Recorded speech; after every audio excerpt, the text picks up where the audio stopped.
संभूता मां भागीरथी गंगा जी के पावन तट पर श्री सुखदेव जी महाराज संगी ऋषि के श्राप के द्वारा श्रापित तक्षक नाग के काटने से मृत्यु हुई। यहाँ विराजमान है या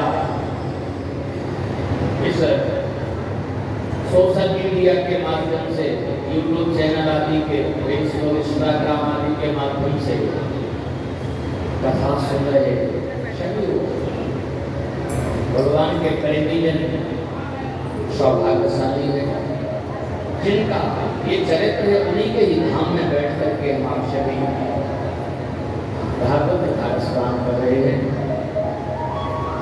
दोनों रूप से हम लोग ब्रजभूमि में हैं, शरीर से भी और मन से भी। 84 कोष की यह भूमि, 84 कोष यह भूमि परम पावन है और यहाँ हर जगह ऐसा कोई स्थान नहीं है जहाँ उस स्थान से भगवान का कोई ना कोई संबंध नहीं रहा। कुछ स्थान ऐसे हैं जहाँ भगवान माखन चुराते थे, रास्ता रोकते थे, मटकी तोड़ते थे, कदम पर चढ़ जाते थे, चीर अर्पण करके बैठ जाते थे कदम पर। कभी किसी जगह गाय चराते थे, कभी किसी जगह गाय चराते। पूरा 84 कोष जो ब्रज है वो हर जगह भगवान का कोई ना कोई संबंध है। जहाँ हम लोग बैठे हैं यहाँ भी भगवान आए होंगे, कभी भ्रमण किए होंगे, वही ब्रज है, वही भूमि है जहाँ ज्ञानी ध्यानी बड़े बड़े प्रकांड विद्वान, चारों वेदों 6 शास्त्रों के ज्ञाता, बृहस्पति जैसे महान दार्शनिक और विद्वान गुरु के शिष्य श्री बूढ़ो जैसे महापुरुष यहाँ आकर के नतमस्तक हो जाते हैं और उनका ज्ञान, उनका शास्त्रों का, वेदों का, पुराणों का ज्ञान धरा का धरा रह जाता है। क्योंकि यह यहाँ ज्ञान नहीं चलता, यहाँ तो प्रेम चलता है, भक्ति चलती है। ये प्रेम की भूमि है, भक्ति की भूमि है। भक्ति से जो यहाँ, प्रेम से जो यहाँ प्रभु को याद करेगा वो परमात्मा बिन मोल दिख जाएगा। ये भूमि इसी ब्रजभूमि के अंतर्गत आता है गोवर्धन, गिरिराज गोवर्धन। 7 कोस का विस्तार है, 7 कोस की लंबाई है श्री गिरिराज जी की। 7 वर्ष के कृष्ण कन्हैया ने ऐसा कौन देखभाल कर सकता है जैसा भगवान कर सकता है। सुन मुनि लोग कहें सहरोसा, भजन से मोहि तज सकल भरोसा। कितनी बड़ी बात, फिर भी ना समझे तो वो लोग नादान है, अज्ञानी है और समझ लेना उनके ऊपर पूरा कलयुग का असर है। यदि ये बात भी ना समझे, भगवान कह रहे हैं नारद जी से, सुनो मुनि तो तमें सहरोसा, भजनी जे मोहि तज सकल भरोसा। दुनिया के सारे भरोसों को त्याग करके केवल मेरा भजन करते हैं। राम जी कह रहे हैं, तो मैं बताए क्या करता हूँ। राम जी कहते हैं, करनी सदा तिनकी रखवारी और जिन बालक राखे महतारी। जैसे मतारी अपने नवजात शिशु की देखभाल करती है ना, नवजात शिशु की, छोटे से 2-5 दिन के जन्मे बच्चे की किस प्रकार से देखभाल करती है मतारी, भगवान भी अपने भक्त की मतारी बन जाते हैं। मतारी बन जाते हैं। भगवान तो मतारी है हमारे भक्तों की। बस शर्त यही है, भजना पड़ेगा सकल भरोसा।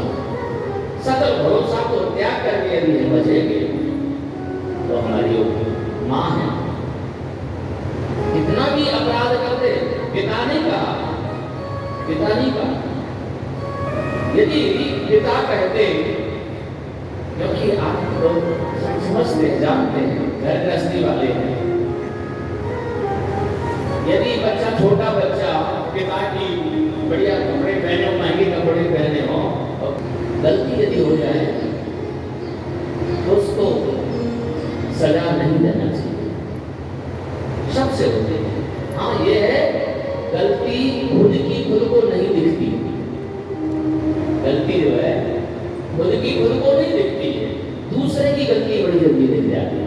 यही सबसे बड़ी हम लोगों की कमजोरी है। यदि खुद की गलती खुद को दिखने लग जाए तो हम लोग गलती करेंगे ही नहीं। इसलिए इंद्र से ये गलती हो गई थी, अपराध हो गया। भगवान को पहचान नहीं सके कृष्ण ने। उन्होंने जो गोवर्धन जी का पूजन किया, 56 भोग लगाया, 56 भोग जिमाया। और यहाँ एक बहुत अच्छी बात देखने को मिलेगी आपको। जब 56 भोग रखा गया और भोग लगाया गया तो कभी कोई देवता प्रकट होकर के प्रसाद उठा करके नहीं खाता, तो उठा करके खाने लग जाता। बस रखा रहता है, बड़ी घंटी बजाई जाती है, आंख बंद की जाती है, तो कहो जो कुछ रूखा सूखा है आपका दिया हुआ हम आपको भोग लगाते हैं। तो भगवान उसको केवल मात्र घ्राण के माध्यम से सुगंध के रूप में ही ले लेते हैं, उसको खाते नहीं हैं। लेकिन यहाँ गोवर्धन जी जो गिरिराज जी हैं, क्योंकि यहाँ जो सबसे बड़ी विशेषता है, यहाँ जिसकी जो पूजा कर रहा है वो कृष्ण है, भगवान है। वो भगवान पूजा कर रहे हैं और जिसकी पूजा हो रही है वो भी भगवान है। माने पुजारी भी भगवान और पूजक भी भगवान, सिद्ध भी भगवान, साधक भी भगवान, दोनों भगवान हैं। गोवर्धन जी कोई पहाड़ नहीं है, पर्वत नहीं है। गोवर्धन जी साक्षात भगवान का स्वरूप ही है, विग्रह है। आज जितनी महिमा कलयुग में गोवर्धन जी की है, बिहारी जी में जो भीड़ होती है इससे कई गुनी भीड़ होती है गोवर्धन जी में। फर्क इतना है कि बिहारी जी की भीड़ इकट्ठी होती एक जगह और गिरिराज जी की भीड़ जो होती है 30 किलोमीटर में बटी हुई होती है। यदि वो सारे लोग इकट्ठे हो जाए तो संभालना मुश्किल हो जाएगी। कलयुग में गिरिराज गोवर्धन जी की बड़ी निराली महिमा।